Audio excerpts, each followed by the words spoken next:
Look at this guy. I see that you found I found your puppets. the puppets. Hi. It's the Krisha and Frank show. Have you given a name to Pinky the horse over there or whatever? No, but look at these, so cute. We're on YouTube, which is probably what you want to be watching right now if you're listening on a podcast app. But I'm talking to you, good friend Bean, who would text me every day saying, "Where's the episode? Where's today's episode?" So here's today's episode, Bean. Hi.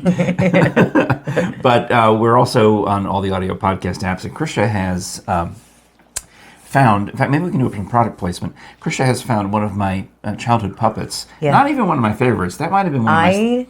I love this guy. That one might have been one of my sisters. This is my favorite. If I put, maybe you can make the puppet drink out of this Krisha and Frank merchandise mug, which you can buy through the link at krishaandfrank.com. We sell it through Teespring. We've got coffee mugs.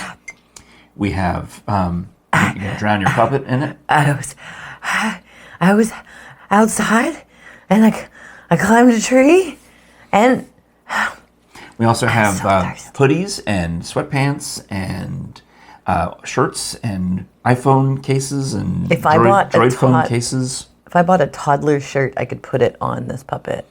Probably the onesie. Yeah. I did get a onesie for baby Lucy. Baby Lucy. I Yeah. love it though. I don't think I've seen a picture of that yet in action, but because they have to be you know how babies are. Yeah. You take your best guess as to what size they are. You buy it a little bigger, hoping That their squish will... on the day that they fit into it, they'll wear Right. it, and then they grow out of it. Yes. But no, you have... Well, Jere went out of town for Easter. Yeah. And as you know, my mom died, and they're trying to empty out her house and go through the process and sell things and get the house ready for sale. So my wife went over there to pick up these 2 antique chairs, which I still haven't shown you. No, I need to see. Well, they're in the other room, Okay. but they're lovely. If you want to go take a quick look, you Okay. can't miss them. They're match. They're these 2 matching wooden chairs that are in the living room on either side of the credenza in there. So go take a quick look, Okay. and we'll listen. Ooh, oh, wow. They're nice, right? They're beautiful. Yes. And Jere got those in her car? Yes. Whoa. In fact, you know what? Audio tech, while you're up, the battery light just started flashing. Oh, well. Isn't that helpful? I'm magically back in place. Hello. Well, what do you think of those chairs? That was crazy, right? Yeah. I just popped right back over here. Well, no, I can show you climbing in if you'd like. Oh, no, it's fine. You don't need to. I just, I want that edit to be, I'm not there, and then I'm back. Okay. Yeah. Well, what we did is you went and looked at the chairs, which I probably seemed like a stupid thing to do, but it worked out. Yeah. What do you think? I like them. They're beautiful. They're bigger than I expected, especially since Jere got them in her car here. They are way nicer than I remembered them being, which is strange. Because you were kind of like annoyed at getting them. Well, I was thinking, I have a lot of stuff. I don't need more stuff. But I didn't realize this, that my mom used to tell the story when I'm not there of these chairs and how proud she was of these chairs, because the year after she was widowed, after my dad died, I bought those chairs for her at an antique store in Waterville, New York. And somehow we got them in the back of my old little, I can't remember if I was driving a Ford Escort or a 72 Ford Maverick, or whatever, probably the Escort I would have driven to New York. Yeah. But we got them in that small car and drove them to Your mom. all the way to Northern Virginia. And similarly, you put them upside down on the back seat. And that's what Jere did in her Hyundai, is she put them upside down on the back seat and got them here. And now I have them, and actually now that I see them, and they're much nicer than I remember. They're so pretty. And they're, antiques probably from the 1940s maybe. They're beautiful though. And I bought them in the 80s, and now here it is another 40 years beyond that. So instead of them being, 20-year-old chairs, they're now, instead of them being 40-year-old chairs, they're now 80-year-old chairs. Yeah. I'm guessing. But she also brought back Well, all this other stuff. Alicia, my sister, just loaded up the car with other items. I'm obsessed. These are some, not all, some of watch your my arm. puppet collection from when I was a child. I cannot tell you. You saw my reaction. I crawled in the floor to look at them because they're so great. I loved watching Mr. Rogers. My sister used to watch Jerry Mahoney and Knucklehead Smith, and I'm like, ugh, that's so pedestrian, so mundane, the ventriloquism. I was more of a Mr. Rogers fan, and he had hand puppets. So I was a hand puppet snob, and I would, I had my king puppet. Looks like Daniel Tiger. He does. I had ones that clearly reminded me. I would deliberately King want Friday. puppets that reminded me of Mr. Rogers characters. Yeah. And this one, some of these ones need a little bit of love because you can tell that his cape is frayed, and we need to take him to the costume shop. But I mean, these aren't, when you say correct as usual, Miss Krisha. When you say, like, you had puppets as a child, you would assume that you meant like the pink one over there. Right. That they're just, Now, I was a puppet snob, and these ones, like, I don't know if you can tell, this particular squirrel has a little ear tag. Yes. It's tiny. Yes. But the word on there is Steef. Steef? I think is how it's pronounced. Which is this high-end German puppet company that, for some reason, as a kid, I wanted only Steef puppets. And I would have little squirrel. Nutkin would eat his little... I love him. He's a hard one to work. I guess this is more for children's fingers. Or I have to figure out... But you've got Punch and Judy. Yeah, and I've got a witch and a devil. And I've got... I used to call this one the Miller and his daughter because I would act out the story of Rumpelstiltskin using the devil as Rumpelstiltskin. That's awesome. Do they have names? Well, it depends what the part they were playing in that day's show. Because... And you had a puppet theater? I did. I had a puppet stage, which apparently they did give to Megan, and she's going to clean it up and let Artie use it with his new puppets. But Alicia, my sister, thought that these should be sent here for repair and some TLC, because you can see that they were down in the basement and they've gotten a little frayed, and some of them are just worn out. I mean, they've got to be 50-year-old puppets, right? Yeah. But that's the thing is, like, you have all of these, and I immediately am drawn to this one. Well, this is my dude. Where can we put these? I got it. All right. I could probably let you have that one. I mean, I don't have any particular emotional attachment to this pink horse. You know why? Because he doesn't fit the... He doesn't fit the overall genre. But look at him, so funny.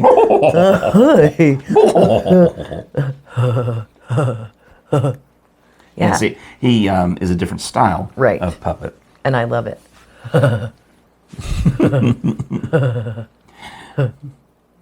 Yeah. So that way when we have our therapy sessions, you can talk through the puppet.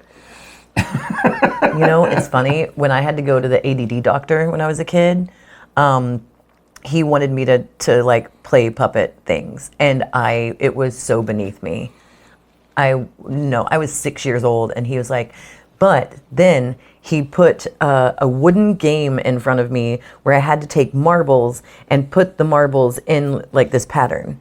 And I distinctly remember, like, I have a memory of going to this doctor, Dr. White, and he was over by Children's Hospital and sitting in this place. And I have a tactile memory of putting those marbles.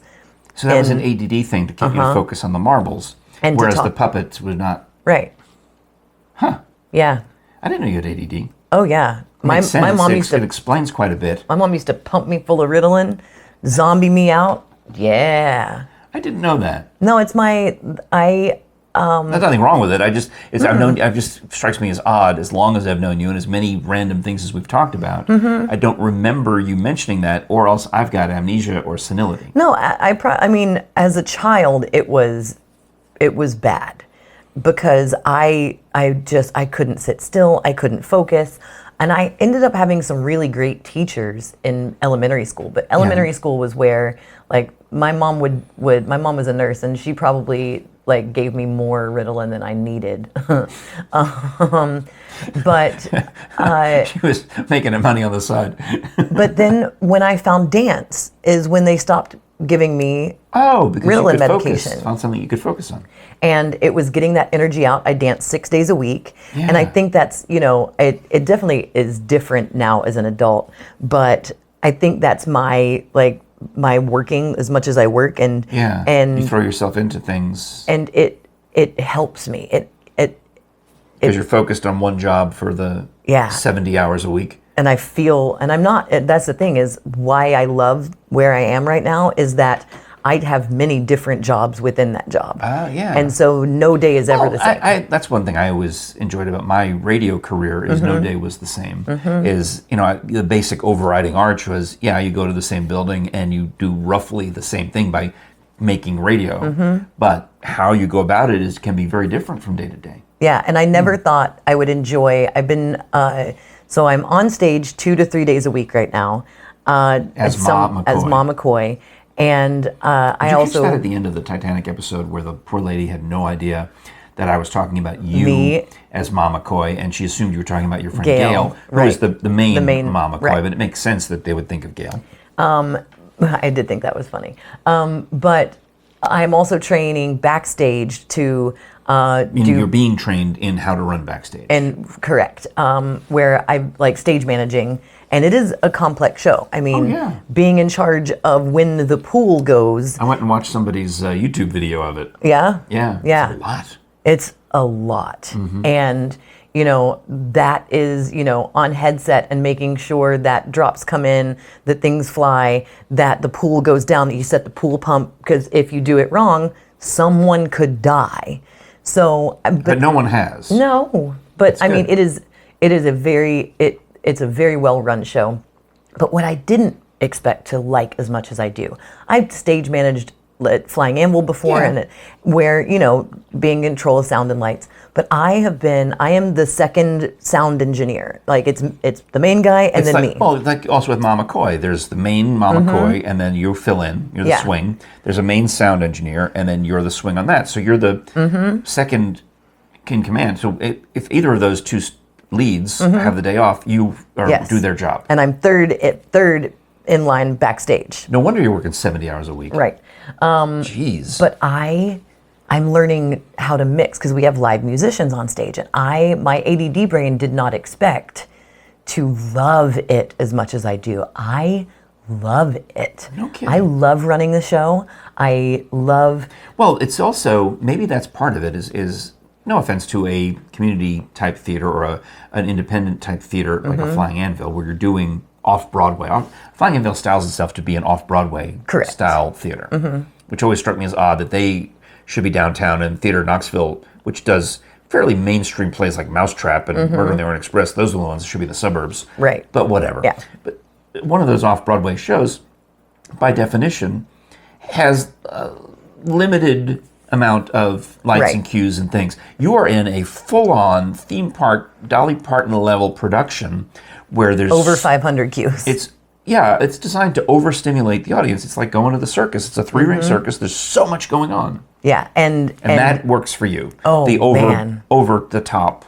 And, oh wow. And I mean, I have to watch the show. It's not like you can just sit there and hit cues because even though the show is scripted and should be the same, and everyone has to hit their mark, if you're not paying attention. Well, we have divers, we have people that are jumping into water, and I have to take cues, and I have to watch them on a diving board, and there's different people that do it every day. And there's different musicians. So I know that so-and-so's guitar sounds different than so-and-so's guitar, so on any given day, I am learning how to mix and and I love it. No kidding. I love it. Wow. Yeah.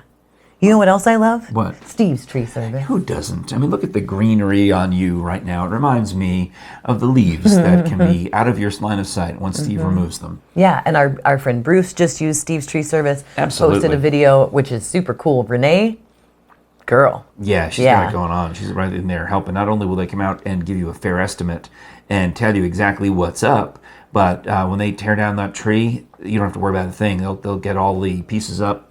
All those leaves and twigs or whatever, they make it all go away. Which you and I have talked about several times. That is my favorite. Yeah. It's a really important thing because I've had tree work done in previous life where it just, like, stumps just live there and the rest of the tree just stays there and you have to spend a ton of money to get rid of it. Now, you should know that if you perhaps have a relative who's in, like an empty nester, it might be time for them. They probably do need some help with the trees.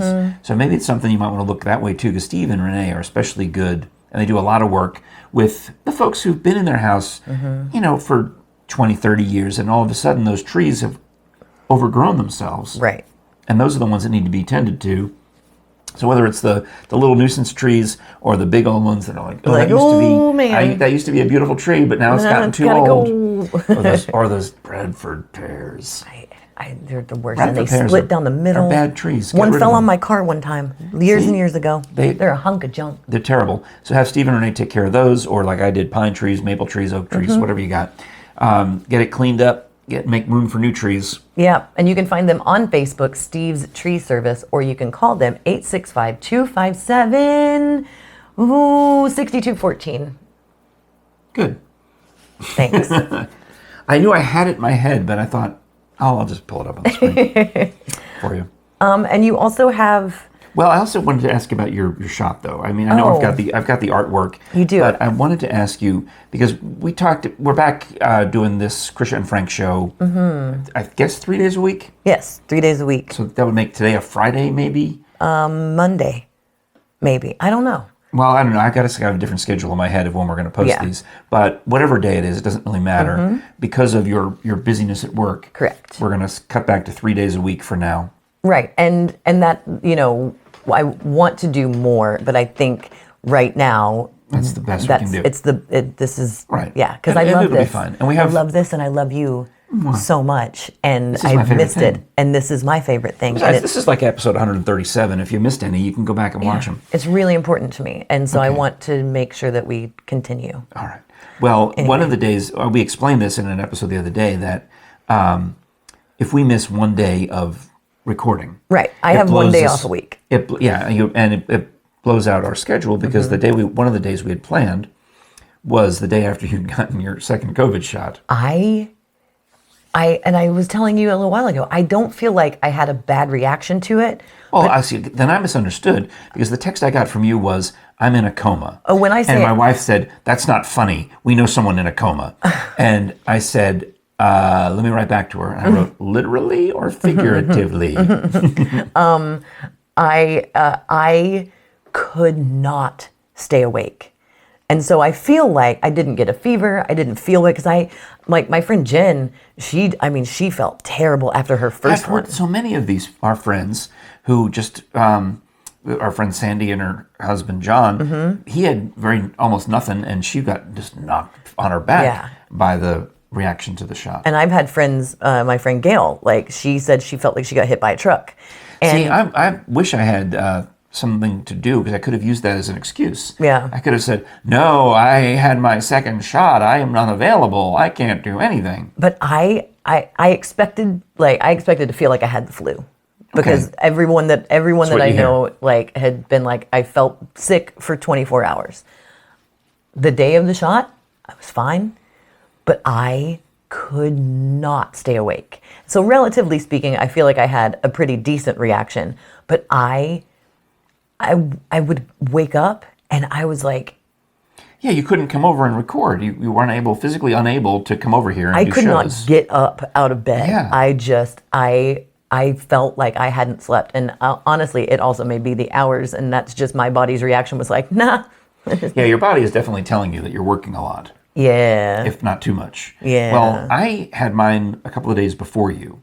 So I was concerned because this day that we're talking about, the day your second shot, I had a fairly busy day at PBS. I had 2 Scholars Bowl shows and 2 interview shows, which were interesting. I interviewed the bear guy. Nice. To learn all about black bears and the Yeah. Appalachians. Well, anyhow, so I had scheduled mine for a Friday. And I'm really the same time that you and I had gone. I made exactly 3 weeks later, 1:30 on a Friday afternoon.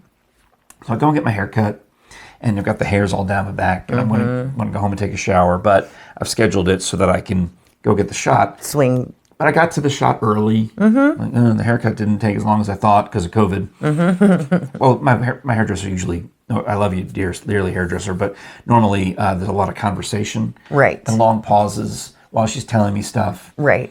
And then she cuts a little few hairs. And then there's a big long, and then it cuts a few hairs. It's an event. Right. It's not just so a I haircut. usually block out a solid 2 hours for a haircut. Good Lord. That's a long haircut. In reality, when she wants to get down to business, it's 45 minutes in and out, Right. So now I've got this extra time because I've blocked out Right. For the haircut. So I went to the same place to get the shot, and the same people are there. Nice. And they took me early. Like, yeah, come on. Actually, it was a lull. Yeah. I went. There was no line. I went right to the tent. Oh gosh. Because there was a lull when I happened to get there, and they're like, "Where's your little friend? Where's your little sidekick?" That little friend is working. I said, and then the woman who recognized me the last time was there telling, "He has a podcast," and I'm like, "I'm not sure if I still do." Shut up. But I won't say anything right now. So, but they were excited. Oh, your little friend, she was here. I said, well, she's working, and my wife has already gotten her shot. I'm still married. She's just just a little friend. Just my little friend. So I was ready, and then I thought, well, you know what? I still feel pretty good. Before I go home, I got to go to the dry cleaner, pick up some shirts for the TV show, the Monday TV show, Right. And then I'll get some Panera Breads right there. I'll get a sandwich. Yeah. Okay. Well, the sandwich was huge. I didn't expect it to be like 2 sandwiches. Okay. So I ate one of them and folded up the other, and I just put it. I said, well, I guess I can have it later. But I had big plans. Yeah. When I got home, I had thawed out some chicken noodle soup. Yeah. Because I'm gonna feel like I'm gonna have the flu, right? Right. So Jerry's out of town. I'm all alone. Got your soup. Got all this empty time in my schedule, and I've got my chicken noodle soup that I've thawed. And my sandwich from Panera Bread, but I still felt good. Yeah. So I came home. You know what I did? I took a nap. I took my shower, got off the hairs. Yeah. And I laid down and took my nap, figuring, okay, for 90 minutes. I woke up 90 minutes later. I'm like, well, I'm waiting for that reaction to kick in. Any minute now. I guess, you know what? I still feel fine. I'll eat the half sandwich for dinner. I'll save the soup for tomorrow, because tomorrow, Saturday, I have put nothing on the calendar for Saturday. Because you're going to be... No gardening, nothing. Nothing. I'm going to get ready. I'm going to get hit with this.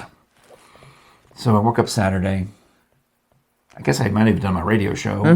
And then I had soup. I'm like, well, any minute now. Still waiting. Feel bad. Still waiting. It's going to come. Yeah.